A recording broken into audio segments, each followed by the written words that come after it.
Em cada família existem personalidades únicas, pessoas que não se encaixam nos padrões usuais.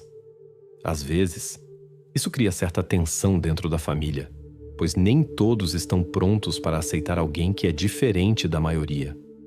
E nossa história de hoje é um exemplo marcante de como uma pessoa pode influenciar a vida de todos os seus parentes, forçando-os a ver as coisas habituais de uma maneira completamente diferente. Na manhã do dia 26 de dezembro de 2007, aconteceu algo incomum. Judy Anderson não apareceu pela primeira vez em seu local de trabalho nos Correios. Sua amiga e colega de longa data Linda ficou inquieta. Em todos os anos de trabalho, Judy nunca havia perdido um turno sem aviso prévio. Por volta das 9 horas da manhã, após obter permissão dos supervisores, Linda decidiu visitar a família Anderson. Quando chegou à casa deles, notou algo estranho. Os carros estavam em seus lugares, mas a casa estava estranhamente silenciosa e escura, como se não houvesse ninguém. Quando Linda foi até a porta da frente, tentou bater. Não houve resposta. Ela tentou ligar, mas os telefones permaneceram mudos. Quando a mulher bateu mais forte, percebeu que a porta não estava trancada. Isso lhe pareceu muito estranho para uma casa aparentemente vazia. Ao entrar, Linda imediatamente sentiu um odor incomum e perturbador. Ela começou a chamar pelos moradores, mas a casa manteve seu silêncio. Ao passar pelo porão, a mulher notou algo incomum ao pé da escada.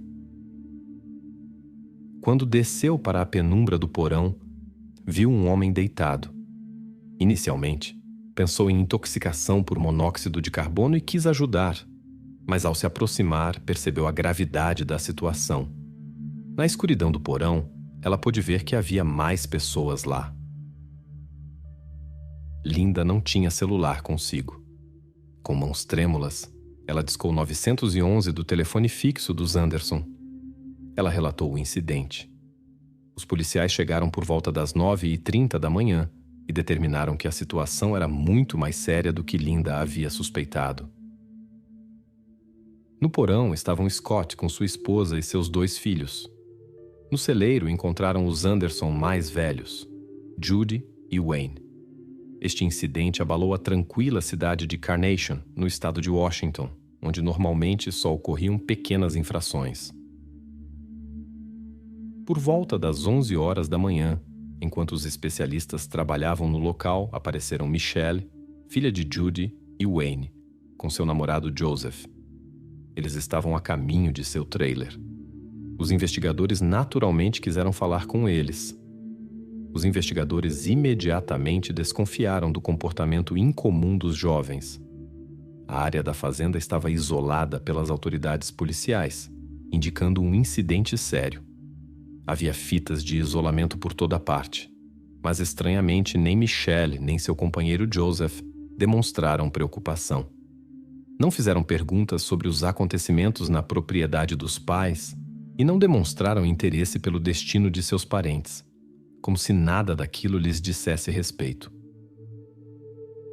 Este comportamento incomum deixou os investigadores desconfiados. Michelle e Joseph, ambos com 29 anos, foram convidados para interrogatório na delegacia, onde foi decidido interrogar cada um separadamente. Michelle se comportou de maneira provocativamente confiante desde os primeiros minutos da conversa. Segundo sua versão, ela e Joseph haviam partido para Las Vegas no dia 24 de dezembro para se casar, motivo pelo qual não estavam em casa no momento crítico. Ela alegou que não sabiam de nada sobre os acontecimentos. No entanto, o casal não tinha nem alianças nem documentos comprovando o casamento. Michelle explicou isso dizendo que haviam se perdido. Não conseguiram chegar a Las Vegas e decidiram voltar. Em seu retorno, disse ela, encontraram a polícia.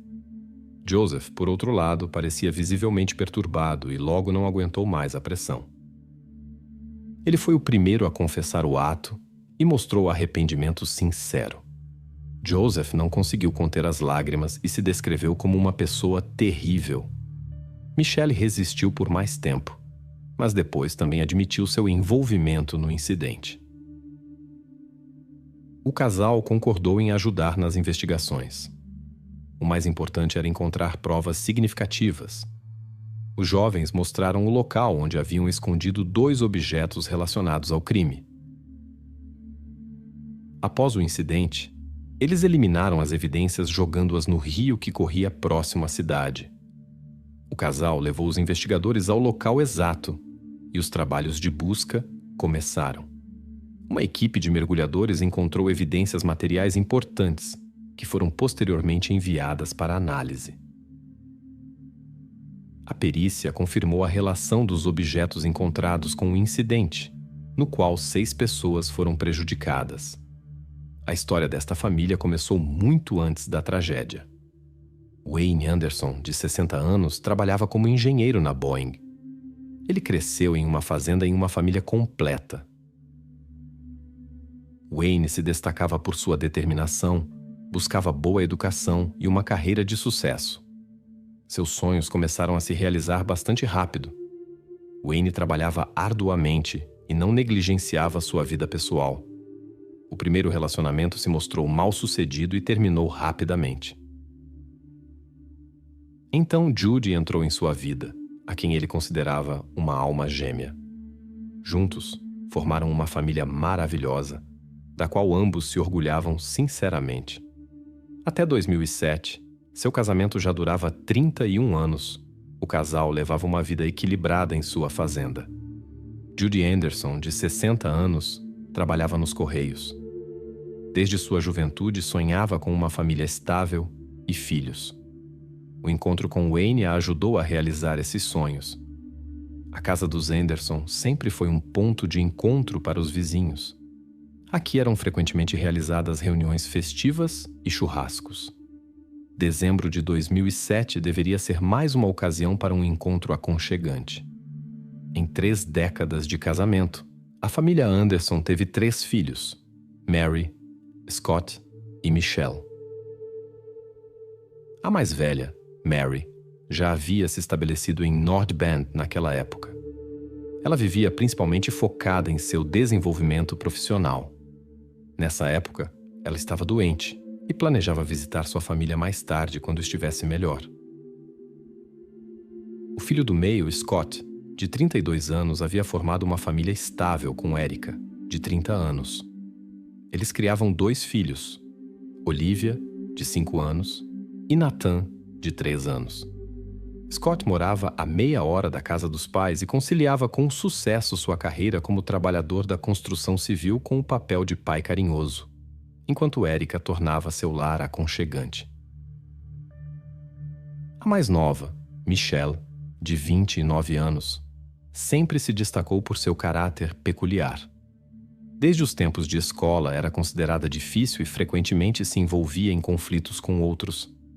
Sua vida profissional não ia bem, e entre os conhecidos da família circulavam conversas sobre seu comportamento complicado. Mas sua família não a abandonou.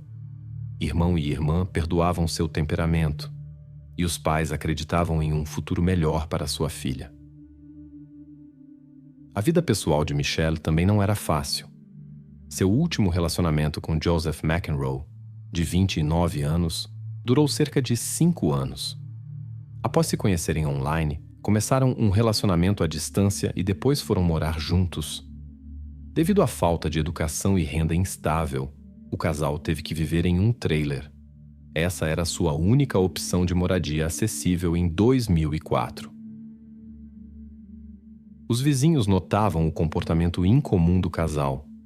Raramente saíam de seu trailer e evitavam contatos. Até mesmo uma simples conversa parecia causar-lhes desconforto. Qualquer pequena coisa, como um carro mal estacionado perto de sua casa, podia desencadear uma reação intensa. Particularmente perturbadores para o ambiente eram os surtos emocionais de Michelle. Testemunhas relataram casos em que ela entrava em estado de forte agitação sem motivo aparente e depois se acalmava repentinamente. Conhecidos a aconselharam a buscar ajuda profissional com um especialista em saúde mental. Michelle constantemente falava sobre questões financeiras ao lidar com estranhos. Ela inventava histórias complexas sobre riqueza familiar que supostamente não podia usar por várias razões.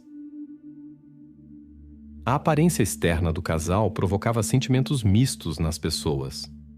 As pessoas os descreviam como personalidades apáticas e descuidadas, sem quaisquer ambições. Sua negligência externa e desorganização frequentemente faziam com que outros mantivessem distância.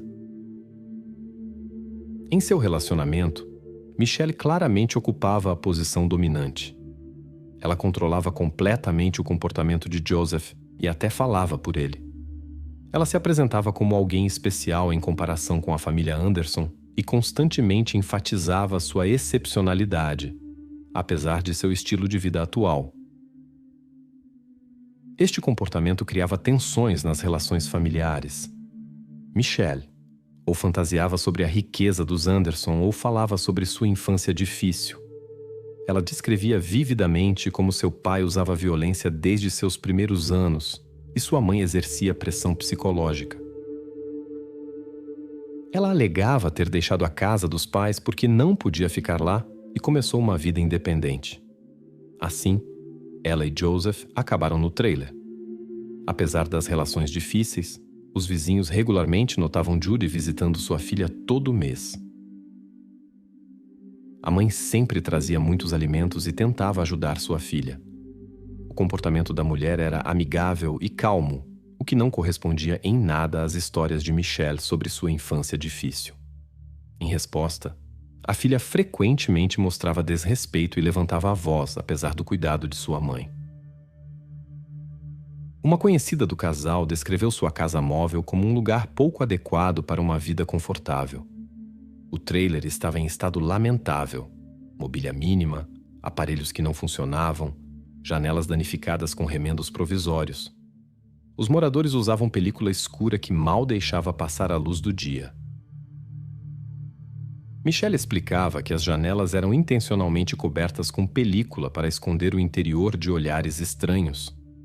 Quando questionada sobre os motivos, ela respondia que os vizinhos os observavam. Segundo suas palavras, tentavam danificar sua moradia durante sua ausência. Ela recorreu às autoridades policiais, mas mesmo as câmeras de vigilância não registraram nada. Os moradores consideravam essas alegações inverossímeis. Simplesmente, não havia nada para roubar no trailer. Tinha-se a impressão de que Michelle inventava essas histórias para chamar atenção. Seu relacionamento com Joseph parecia incomum. Michelle se via como mentora espiritual. Segundo suas palavras, ela ensinava ao jovem a vida correta. Quase ninguém levava isso a sério. Obviamente faltava sabedoria à jovem mulher, e a situação começou a piorar com o tempo. Primeiro, Michelle perdeu seu trabalho. Depois Joseph teve o mesmo destino. Após alguns pagamentos atrasados pelo terreno, eles tiveram que procurar um novo lugar. Devido às dificuldades financeiras, a única opção que restou foi retornar à fazenda dos pais Anderson. A véspera de Natal de 2007 deveria ser algo especial para a família Anderson. Judy, que tinha 61 anos, e seu marido Wayne, de 60 anos, se preparavam para a celebração familiar. Em sua casa na fazenda, toda a família se reuniu, exceto a filha mais velha, Mary. No terreno da fazenda, sua filha Michelle vivia com seu escolhido Joseph em um trailer. Os pais haviam acolhido o jovem casal. O dia começou como de costume. Judy decorava o quintal e preparava surpresas festivas para seus entes queridos, enquanto Wayne lia jornal em casa. Por volta das 4 da tarde, após planejamento cuidadoso, Michelle e Joseph, armados, inesperadamente deixaram seu trailer e entraram na casa. Possivelmente, o motivo de suas ações foi uma recente discórdia com os pais. Joseph distraiu a atenção de Judy enquanto Michelle tentava se aproximar dela. Wayne notou o ocorrido e tentou intervir, mas suas ações foram sem sucesso. No final, Wayne e Judy não estavam mais lá. O jovem casal levou os pais rapidamente para o celeiro atrás da casa, antes que suas ações pudessem ser notadas pelos vizinhos, cujas casas ficavam a uma distância considerável. A hora seguinte foi gasta removendo os vestígios do ocorrido. Às 5 horas, Scott chegou a casa com sua esposa Erica e as crianças Nathan e Olivia. Eles estranharam a ausência dos anfitriões hospitaleiros. Michelle explicou que os pais tinham saído para comprar mantimentos que faltavam. Os visitantes, que não notaram os carros estacionados de Judy e Wayne, foram para a sala de estar. Assim que Scott, de 32 anos, sentou-se no sofá, Michelle usou o mesmo método de antes. Sua esposa Erica, de 30 anos, percebeu o perigo e conseguiu colocar as crianças em segurança. Ela se trancou com as crianças em um quarto com telefone fixo. Às 17 horas e 13 minutos, Erica contatou o número de emergência 911. Neste momento fatídico, quando Erica conseguiu alcançar o serviço de emergência, Joseph invadiu o quarto e a conexão foi interrompida. O telefone se estilhaçou contra a parede. A ligação de Erica não passou despercebida. O atendente conseguiu receber o sinal e enviou uma viatura para verificação. Pouco depois, um carro de polícia apareceu em frente à casa dos Anderson. Mas Michelle, que os encontrou no portão, demonstrativamente bloqueou o caminho e trancou o portão. Respondeu a todas as perguntas relutantemente, garantindo que tudo estava em perfeita ordem, e se recusou categoricamente a deixar os policiais entrarem. Como não conseguiram acesso à casa, os policiais tiveram que ir embora. Mais tarde, quando o casal foi preso, Michelle tentou explicar suas ações com um ressentimento antigo contra a família. Segundo suas palavras, seu irmão Scott lhe devia uma grande quantia e se recusava a pagar. Ela alegava ter emprestado a ele regularmente 3 a 5 mil dólares ao longo de vários anos. No final, somava cerca de 40 mil dólares. Todas as tentativas de resolver o assunto pacificamente encontraram total ignorância por parte de Scott.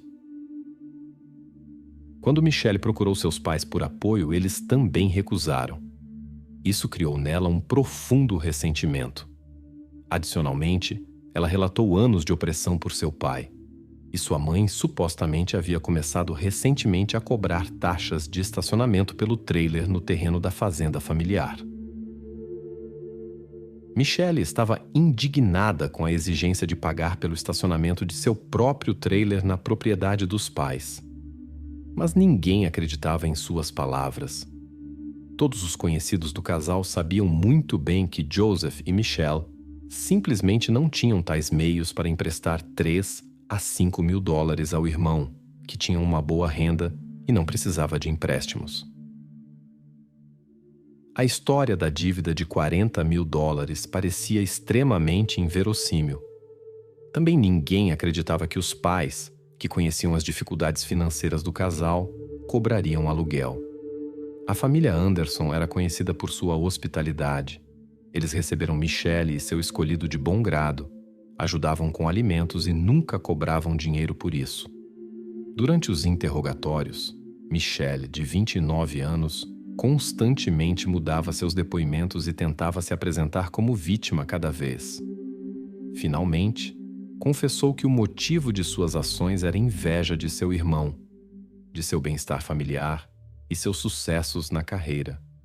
Ela também tinha uma atitude negativa em relação a seus pais. Quando os investigadores perguntaram sobre os sobrinhos, que não podiam entender o ocorrido e não tinham culpa pela preguiça do casal, Michelle descreveu suas ações como um ato de cuidado. Segundo suas palavras, ela não queria que as crianças crescessem em um mundo onde ficariam sem pais desde tenra idade. Ela também mencionou que o choro das crianças, que foram testemunhas do incidente, a incomodava. Em numerosas entrevistas, Michelle prontamente contava histórias sobre como era humilhada por seus pais. A cada vez, suas narrativas se tornavam mais coloridas. A confissão do casal na gravação em vídeo durou mais de 2 horas. Eles descreveram detalhadamente suas ações e sua sequência. Em 28 de dezembro de 2007, Michelle Anderson e Joseph McEnroe foram acusados em 6 casos com circunstâncias agravantes. Apesar da confissão, o processo se arrastou. Após 10 meses, em outubro de 2008, a Promotoria Distrital decidiu pedir a pena máxima para ambos os acusados, que vigorava no estado na época. Considerando as circunstâncias do caso, parecia que os jurados apoiariam tal decisão para ambos, mas o governador do estado de Washington se opôs. Em busca de atenção da mídia, Michelle declarou em uma entrevista que preferiria a pena máxima, pois considerava a permanência atrás das grades uma punição mais severa. No entanto, seu desejo não foi considerado. O tribunal condenou ambos a 6 sentenças de prisão perpétua sem possibilidade de liberdade condicional. Após a mudança de governador, a questão da pena máxima foi levantada novamente. Em 5 de setembro de 2013, a Suprema Corte do Estado de Washington anulou a decisão anterior. Um novo julgamento começou. Michelle ficou com medo e imediatamente se distanciou de suas palavras anteriores sobre o desejo pela pena máxima. Em janeiro de 2015, Joseph McEnroe compareceu ao tribunal. A defesa alegou que seu cliente agiu sob a influência de Michelle. Segundo suas palavras, ela manipulava o jovem e o voltava contra os parentes. Ele também alegou uma doença mental, que o tornava facilmente influenciável por outros. A tia de Joseph confirmou a infância difícil de seu sobrinho e falou sobre o relacionamento problemático com a mãe. Em suas últimas palavras, Joseph observou que tentou agir rapidamente para que ninguém sentisse dor. Ele também justificou suas ações em relação às crianças como uma forma de cuidado.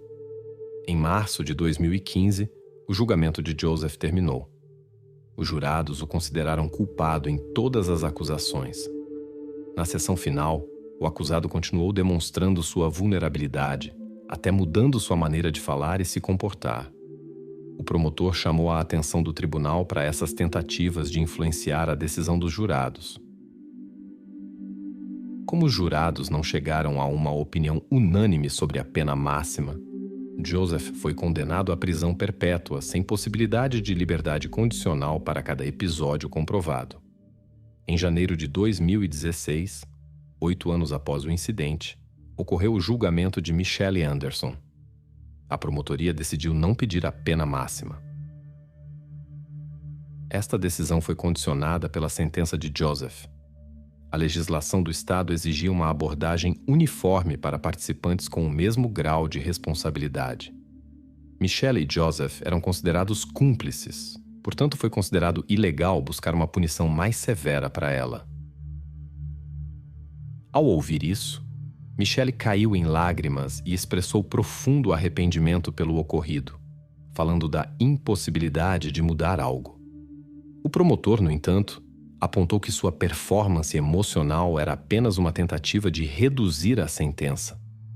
A acusação enfatizou que ela mencionou motivos financeiros mais de 35 vezes em suas declarações. O principal motivo das ações de Michelle parecia ser o desejo de assumir a casa dos pais e receber a herança. Na opinião do promotor, seu arrependimento não era sincero, considerando as numerosas mudanças em seus depoimentos e falsas acusações contra a família. As investigações e interrogatórios de testemunhas não confirmaram suas alegações sobre maus tratos na infância. Michelle tentou manchar a reputação de seus parentes para se apresentar sob uma luz melhor. Ela também apresentou uma nova versão de suas ações e alegou ter sentido uma aversão especial por Erica porque ela supostamente havia lhe tirado o irmão. Os fatos, no entanto, falavam de uma relação tensa entre elas desde o início, o que também refutava essas declarações da acusada. A história de Michelle tomou um rumo inesperado durante o julgamento. O motivo de seu ato era, como se descobriu, um simples sentimento de inveja. Durante 5 semanas, os jurados ouviram os depoimentos de 38 testemunhas de acusação. O processo se assemelhava em muito às audiências anteriores no caso de seu namorado, que já havia recebido sua sentença. Entre as testemunhas importantes estava Mary, a irmã mais velha de Michelle. Ela deveria ter estado na celebração familiar na casa de Judy e Wayne, mas o destino quis diferente. Ela ficou doente antes do Natal. Durante o julgamento, Mary falou em lágrimas sobre como estava grata ao acaso por sua ausência naquela noite. Mais tarde, descobriu-se que Michelle havia preparado seu plano contra os parentes durante cerca de 2 semanas. As ações da acusada se mostraram extremamente impensadas. Eles não conseguiram esconder as evidências e vestígios de seus atos. A história sobre um casamento repentino em Las Vegas, inventada como álibi, desmoronou na primeira verificação. Apesar de seu arrependimento demonstrado, a verdadeira natureza de Michelle se revelou quando ficou claro que a sentença permaneceria inalterada. Não havia possibilidade de liberdade condicional antecipada. Ela causou um escândalo na sala do tribunal, gritou com o juiz e ameaçou processar por supostos advogados incompetentes. Michelle até redigiu uma exigência oficial de libertação para procurar um defensor privado. Após a rejeição, ela acusou o tribunal de violar seus direitos constitucionais e se expressou de forma particularmente agressiva em relação ao juiz. Atualmente, ambos os envolvidos no caso estão em instituições correcionais estaduais. O processo se mostrou não apenas longo e emocionalmente desgastante, mas também financeiramente oneroso. Devido a numerosos recursos e à resistência ativa da defesa, a luta pela revisão do caso se arrastou por anos. Sem considerar as despesas com o trabalho do gabinete do xerife e do laboratório criminalístico estadual, a promotoria gastou cerca de $2 milhões com ambos os acusados. A defesa de Joseph custou aproximadamente 5 milhões e o caso de Michelle custou ainda mais. Os residentes do estado, cujos impostos fluíram para o trabalho do sistema judicial, podem ficar tranquilos. Essas pessoas nunca mais estarão entre cidadãos cumpridores da lei.